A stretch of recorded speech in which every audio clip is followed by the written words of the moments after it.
ನಾವು ದೂರಾಗಲು ಒಂದೇ ಮನೆಯೊಳಗೆ ಬಂದೆವು. ಆದರೆ ಈಗ ಆ ಪ್ರೀತಿಯೇ ನಮ್ಮನ್ನು ಜೀವಿತಾವಧಿಗೆ ಒಂದಾಗಿಸಿದೆ. ಹೌದು ಸ್ನೇಹಿತರೆ, ಯಾವ ನ್ಯಾಯಾಲಯದಲ್ಲಿ ಒಬ್ಬರ ಮುಖ ಒಬ್ಬರು ನೋಡದ ಡಿವೋರ್ಸ್ ಕೇಳಿದ್ದರೋ ಅದೇ ಕೋರ್ಟ್ನಲ್ಲಿ ಇಂದು ಕಿರಣ್ ಮತ್ತು ಅನನ್ಯ ಕೈ ಹಿಡಿದು ಕಣ್ಣೀರು ಹಾಕುತ್ತಾ ನಿಂತಿದ್ದಾರೆ.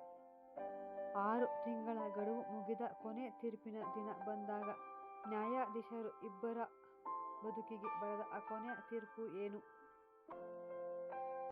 ಇದು ಒಂದೇ ಸೂರಿನಡಿ 2 ಧ್ರುವ ಸರಣಿಯ ರೋಮಾಂಚಕ ಕ್ಲೈಮ್ಯಾಕ್ಸ್ ಭಾಗ 3. ನಮ್ಮ ಚಾನಲ್ಗೆ ಹೊಸಬರಾಗಿದ್ದರೆ ಈಗಲೇ ಸಬ್ಸ್ಕ್ರೈಬ್ ಮಾಡಿಕೊಂಡು ಬನ್ನಿ. ಯಾಕೆಂದರೆ ಈ ಕೊನೆಯ ಭಾಗ ನಿಮ್ಮ ಹೃದಯವನ್ನು ತಟ್ಟಲಿದೆ. ಬನ್ನಿ ತಡ ಮಾಡದೆ ಕಥೆಯನ್ನು ಕೇಳೋಣ.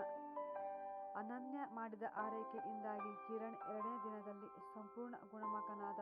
ಆದರೆ ಈ ಜ್ವರ ಅವನ ಮನಸ್ಸಿನಲ್ಲಿದ್ದ ಅಹಂಕಾರವನ್ನು ಪೂರ್ತಿಯಾಗಿ ಕರಗಿಸಿತು. ಈಗ ಕಿರಣ್ ಬದಲಾಗಿದ್ದ. ಅವನ ಕಣ್ಣುಗಳಲ್ಲಿ ಅನನ್ಯಳ ಮೇಲೆ ದ್ವೇಷವಿರಲಿಲ್ಲ, ಬದಲಿಗೆ ಅಪಾರ ಗೌರವವಿತ್ತು. ಈಗ ಕಿರಣ್ ಆಫೀಸ್ನಿಂದ ಬೇಗ ಮನೆಗೆ ಬರುತ್ತಿದ್ದ. ಅನನ್ಯ ಅಡುಗೆ ಮಾಡುವಾಗ ಸಹಾಯ ಮಾಡುತ್ತಿದ್ದ. ಅವಳ ಬಿಸಿನೆಸ್ ಐಡಿಯಾಗಳನ್ನು ಕೇಳಿ ಪ್ರೋತ್ಸಾಹ ನೀಡಲು ಶುರು ಮಾಡಿದ. ಒಂದು ದಿನ ಸಂಜೆ ಇಬ್ಬರು ಒಟ್ಟಿಗೆ ಕೂತು ಕಾಫಿ ಕುಡಿಯುತ್ತಿದ್ದರು.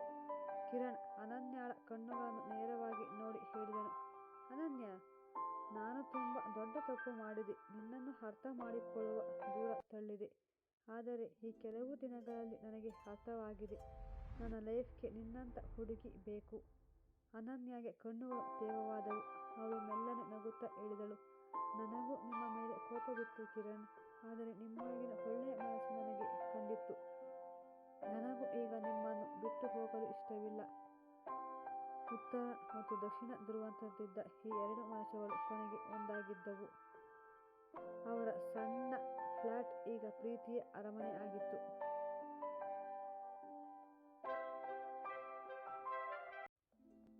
ನೋಡುತ್ತಲೇ ಕೋರ್ಟ್ ಕೊಟ್ಟಿದ್ದ 6 ತಿಂಗಳ ಗಡುವು ಮುಗಿದೇ ಹೋಯಿತು. ಇಬ್ಬರು ಮತ್ತೆ ಫ್ಯಾಮಿಲಿ ಕೋರ್ಟ್ ಹಾಜರಾದರು. ಅದೇ ನ್ಯಾಯಾಧೀಶರ ಮುಂದೆ ಕಿರಣ್, ಅನನ್ಯ ಕೈ ಹಿಡಿದು ನಿಂತಿದ್ದರು. ನ್ಯಾಯಾಧೀಶರು ಇಬ್ಬರನ್ನು ಗಂಭೀರವಾಗಿ ನೋಡಿ ಕೇಳಿದರು, ನಿಮ್ಮ 6 ತಿಂಗಳ ಸಮಯ ಮುಗಿದಿದೆ. ನನ್ನ ಹಳೆಯ ತೀರ್ಪಿನ ಪ್ರಕಾರ ಈಗ ನಿಮಗೆ ವಿಚ್ಛೇದನ ನೀಡಲು ನಾನು ಸಿದ್ಧನಿದ್ದೀನಿ. ನಿಮ್ಮ ಅಂತಿಮ ನಿರ್ಧಾರವೇನು? ಕಿರಣ್ ಅನನ್ಯಳ ಮುಖ ನೋಡಿ ಮುಗುಳ್ನಕ್ಕ. ನಂತರ ನ್ಯಾಯಾಧೀಶರ ಕಡೆ ತಿರುಗಿ ಧೈರ್ಯವಾಗಿ ಹೇಳಿದ, ಸ್ವಾಮಿ, ನಾವು 6 ತಿಂಗಳ ಹಿಂದೆ ಬಂದಾಗ ಒಬ್ಬರನ್ನೊಬ್ಬರು ದ್ವೇಷಿಸುತ್ತಿದ್ದೆವು. ನಾವು ದೂರಾಗಲು ಒಂದೇ ಮನೆಯೊಳಗೆ ಬಂದೆವು. ಆದರೆ ಆ ಒಂದೇ ಸೂರಿನಡಿ ಕಳೆದ ದಿನಗಳು ನಮ್ಮ ನಡುವೆ ಪ್ರೀತಿಯನ್ನು ಮೂಡಿಸಿವೆ. ನಾವು ದೂರಾಗಲು ಸಾಧ್ಯವೇ ಇಲ್ಲ. ದಯವಿಟ್ಟು ನಮ್ಮ ಡಿವೋರ್ಸ್ ಅರ್ಜಿಯನ್ನು ರದ್ದು ಮಾಡಿ. ಅನನ್ಯ ಕೂಡ ತಲೆ ತೂಗಿ, ಹೌದು ಸ್ವಾಮಿ, ನಮಗೆ ಡಿವೋರ್ಸ್ ಬೇಡ. ನಾವು ಒಟ್ಟಿಗೆ ಬಾಳಲು ಬಯಸುತ್ತೀವಿ ಎಂದರು. ನ್ಯಾಯಾಧೀಶರ ಮುಖದಲ್ಲಿ ಮೊದಲೊಂದು ನಗು ಮೂಡಿತು. ಅವರು ಸಂತೋಷದಿಂದ ಆರ್ಡರ್ ಶೀಟ್‌ನನ್ನು ಬರೆದು, ಅರ್ಜಿ ರದ್ದಾಗಿದೆ, ದಂಪತಿಗಳು ಒಂದಾಗಿದ್ದಾರೆ. ಕೋರ್ಟ್‌ನಿಂದ ಹೊರಬಂದ ಕಿರಣ್ ಮತ್ತು ಅನನ್ಯ ಪರಸ್ಪರ ಗಟ್ಟಿಯಾಗಿ ಅಪ್ಪಿಕೊಂಡರು.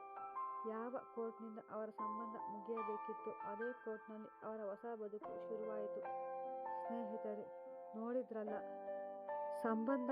ಸಂಬಂಧಗಳಲ್ಲಿ ಸಣ್ಣ ಪುಟ್ಟ ಭಿನ್ನಾಭಿಪ್ರಾಯ ಇರುವುದು. ಆದರೆ ಅವಸರದಲ್ಲಿ ಡಿವೋರ್ಸ್ ನಿರ್ಧಾರ ತೆಗೆದುಕೊಳ್ಳಬಾರದು. ಪರಸ್ಪರ ಅರ್ಥ ಮಾಡಿಕೊಳ್ಳಲು ಸ್ವಲ್ಪ ಸಮಯ ಕೊಡಬೇಕು. ಎಂತಹ ಮುರಿದುಹೋದ ಸಂಬಂಧವೂ ಒಂದಾಗುತ್ತೆ.